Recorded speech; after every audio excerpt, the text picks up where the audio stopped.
Yo, what is going on, everybody? It's your boy Tease McGee, man. We are back here with another video today. I hope all you guys are out there doing well, taking care of yourselves per usual, man. Holy shit, it's been a long one. Here we are. Dan, I appreciate you. Salute, bro.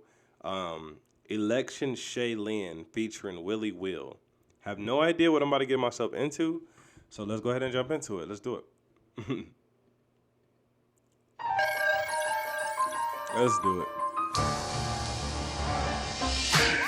Son, no need to run from the truth. We need to come to understand Ephesians 1. We see in love the Father predestined. We seem to have a problem with the doctrine of election. We keep stressing and leave guessing, leading to depression because it's God's love we question. We'll sit back and take a deep breath and exhale. Let's set sail. The word of God is refreshing. Let's be real with it. The Bible obviously talks about predestination, so we gotta deal with it. I be your fake attorney by His grace and mercy and present my case. So let's take a journey for the sake of learning. First turn to Romans 8:28 through 30, zooming in on verse 29. Read the first line. Those who we foreknew, He also predestined to be conformed to the image of His Son. Exhibit number 1. People try to use an argument lacking common sense concerning the foreknowledge of God, thinking the logic fits. Dudes are saying He looked out into the future ages with illumination, seeing all that which you salvation. And those men were chosen by God because they chose Him, but that's not what the passage has spoken. It says those He foreknew He predestined. If He foreknew everybody, is everyone predestined? Is everyone His object of affection? If so, what's the point of the doctrine of election? I just gotta say this, bruh. I'm not the most religious motherfucker ever. You know what I'm saying? Like, I'm honestly not a religious person, to be honest with you. I definitely believe that there's a higher power. I definitely believe that there's a creator. I just don't know what type of description or what. I don't try to give it any type of description, but this is giving us a lesson, teaching, but it's also dope as hell how he busting on this, bro. He going nuts. It's spiritual, but let me make it plain so you see the miracle and praise His name instead of taking His grace in vain. It isn't complicated. We all evaded the God that made us and traded in His truth for a lie. Worshiping what God created more than God, who was glorified, corroborated our death. Our lives are an abomination. But if the Father's aim is to bestow mercy, then it's not to say that He was obligated, but that God is gracious. As God's enemies, we deserve to be crushed. We're dirty enough to be eternally cursed and turned into dust. And if He did it, He would be perfectly just to murder me, but He decided to show mercy to us. I didn't choose God, God chose me, gave me a new heart, and it wasn't because I was holy. But if I chose G-O-D, then God owes me. The only reason I first walked through them church doors is Psalm 65 verse 4. Why do I know God? Matthew 11:27 says it best. In those that have been predestined, keep pressing, it's a deep message. I only see blessing in election. I'ma see the blessing, yo, it's not even a question. How God in His perfection wrote the doctrine of election. Yeah, God in His perfection wrote the doctrine of election, cause He's sovereign, there's no question. And they got some people stressing, but no option but election can account for our protection, godly direction, nor perfected bodily resurrection. Yo, don't let the thinking of modern men fool ya.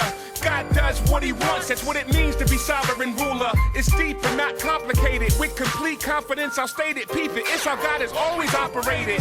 He's the greatest fam, His amazing plan made His hand, saved the man Abraham from a pagan land. Who can argue with the people that God chooses? Israel and not Egypt, Peter and not Judas. Humanly speaking, it should have been Saul and not David. The inheritance should have been Esau's and not Jacob. The truth, it speaks rightly so you can see rightly. A huge mighty God who chooses the least likely. Still some contest it as a phony doctrine, but if we're really dead in sin, predestination is the only option. With reservations, they fume inside. This hesitation because it's devastating to human pride. This truth is the sober kind that you're prone to find in passages like Romans 9 is so divine, it'll blow your mind. We are the clay and we've been formed by the potter. None can come to the Son unless they're drawn by the Father. But God draws everybody. That's what some cats say. It can't be that way, cause all who are drawn are raised on the last day. Because of original sin and all of our despicable deadness within election must be unconditional then. Some people say that we were drowning in the ocean, barely floating, until God threw us the rope. Then our free will helped us as we grow.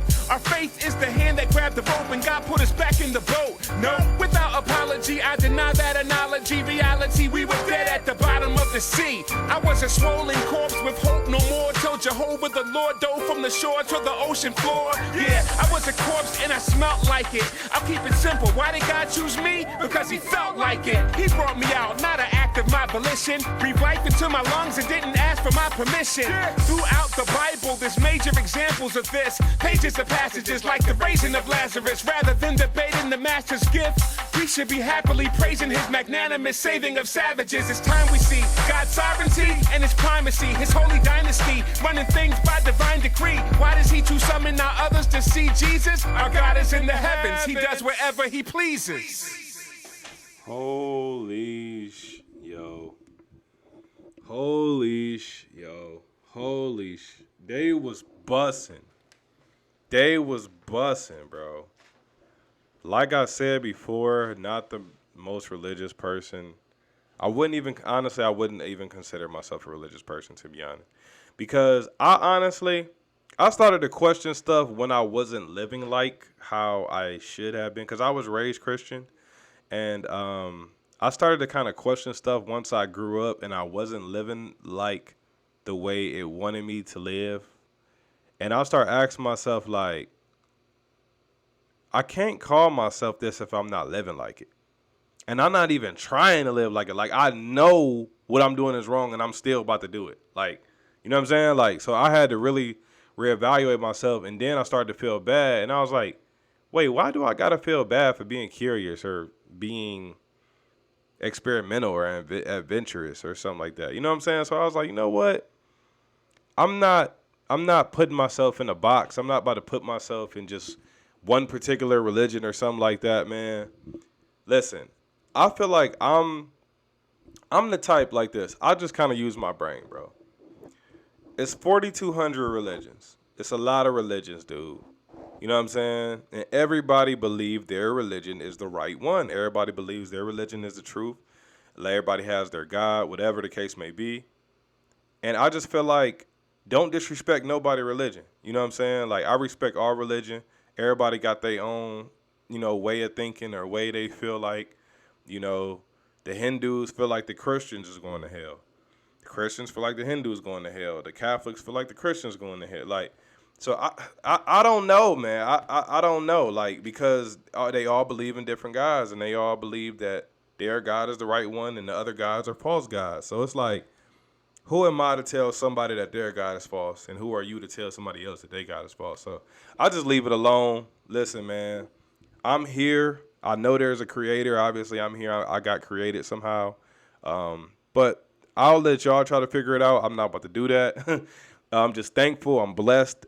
And I wake up and I say thank you every single morning out to the universe, whoever that might be, God, I don't know. A unicorn, whoever, you know what I'm saying? Whoever it may be, whoever fit the description. Thank you so much to the creator. But listen, man, if you're new to the channel, please consider subscribing. Dan, salute to you. This definitely made me think, bro. Definitely a thought-provoking record. Salute to the channel. Subscribe to the channel if you're new. Leave a like on the video if you like the video. Turn on my post notifications for future uploads. teasemcgee@gmail. Shoot me an email. We do song requests. Non-pay and pay. The paid ones are through PayPal. We do them for $5, but you guys can send whatever you feel comfortable sending. The paid ones are pushed out a little faster than non-paid. Listen, man, I love y'all. I appreciate y'all. Until the next one. This made me think, Dan. This was a good one, bro. Thank you for this. This was fire.